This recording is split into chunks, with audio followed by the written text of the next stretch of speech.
Section 3.6 deals with distance and perpendicular lines. Set this into your notes. Table of contents will be 3.6, perpendiculars and distance. So our goals for the lesson, by the way, you don't have to write these down, just make sure you know them by the end. First, know how to construct perpendicular lines using a compass and straight edge. That'll be shown in another video. Next, understand that the shortest distance between a point and a line is the perpendicular distance.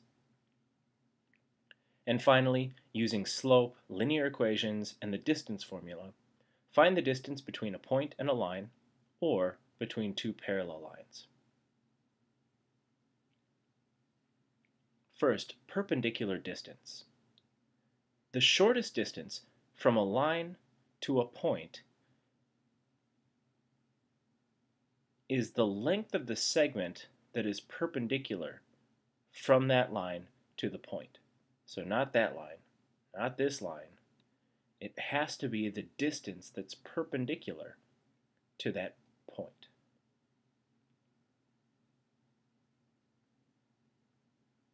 So what if we asked for the distance from point B to segment AC in this triangle ABC? Well, clearly it's the perpendicular distance from B to AC. A slightly different question is, what if I asked for the distance from point A to segment BC? Well, here we kind of run into some problems, because the perpendicular distance, well, it lives kind of outside of the segment, outside of the object. That's okay.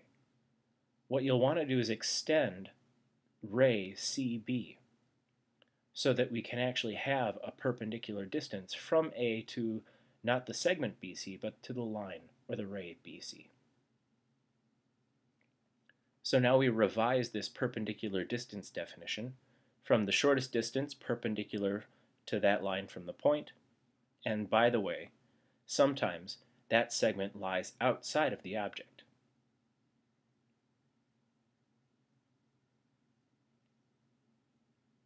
So now we have an example of these types of problems we're looking for.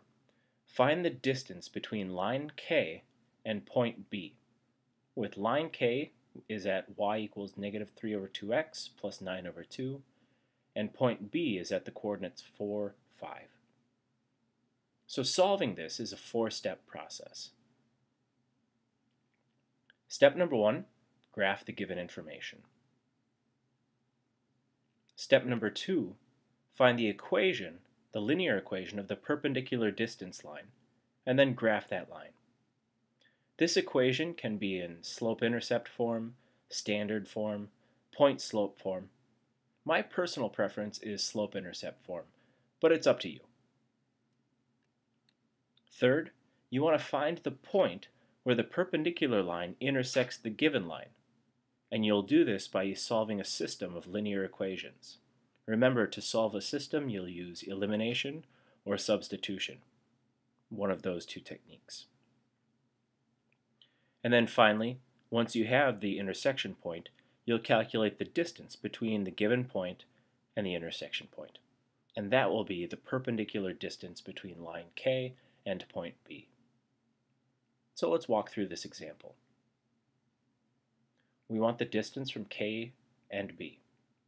From K to B. So step number 1 is to graph the given information. So we've got point B, that's easy enough. Now line K, we've got a y-intercept of 9 over 2. Kind of difficult to do, and so what I'd recommend, instead of y-intercept, plot a point when x equals 1. I see x equals 1, y must equal 3. And so that gives us 1 point on the line. And we can continue this process, right, choosing an x, solving for y, and that creates a new point. And so now we've got line K. So that's step 1. We graphed the given information. Step 2 is to calculate and graph the perpendicular line. In order to calculate the equation for the perpendicular line, we'll use point-slope form. So we already know the point. right? The line must go through point B, and B has coordinates 4, 5. The slope is going to be derived from line K. Line K had a slope of negative 3 over 2, and we need the perpendicular slope. So we'll take the opposite reciprocal of negative 3 over 2, which is 2/3.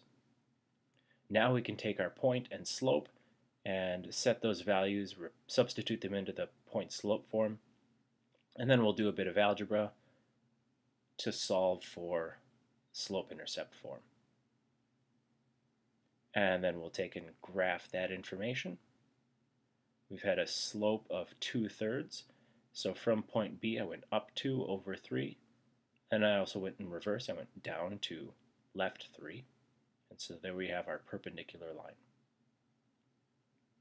Our next task is to find the find the coordinates of the intersection point. Now it looks like the coordinates are 1, 3.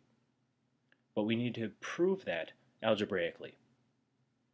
So step 3 is solve a system of equations to find that intersection, to calculate the intersection algebraically. So we're going to solve this system of linear equations. I think solving by substitution is the right choice. Since both equations are set equal to y, we can set both equations equal to each other. And then let's, since I've got fractions over 2 and fractions over 3, the greatest common factor there is 6. And so if I multiply both sides of the equation, well, if I multiply them correctly, negative 18, by the way, is not the correct product of 6 times negative 3 over 2. If I multiply them correctly, I eventually solve and get that x is equal to 1, which gives me a y value. If I substitute x back into either one of the original equations, I get the coordinates 1, 3. And I've calculated that algebraically. Finally, now that I have 1, 3, I can calculate the distance between B, that green point, and that intersection point, the red. So we'll use the distance formula. We'll set in the values, and we get an exact answer of square root of 13.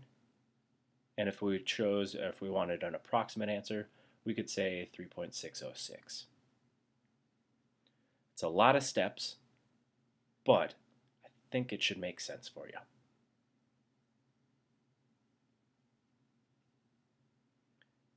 Now the second type of problem we're dealing with is when you have distance between two parallel lines. Let me give you an example.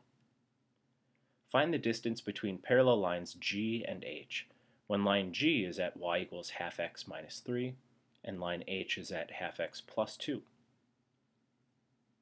So step 1, of course, is graph the given information. Then take this problem and turn it into a simpler problem.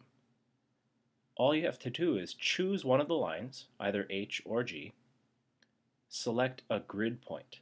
And by that I mean a point where the lines, where one of the lines crosses the x or y axis.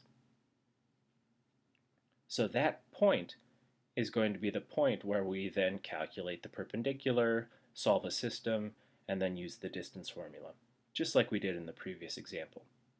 So basically, this type of problem, where we have two parallel lines, all you have to do is turn it into a simpler problem by selecting one point on one of the lines and then calculating the perpendicular distance to the other line.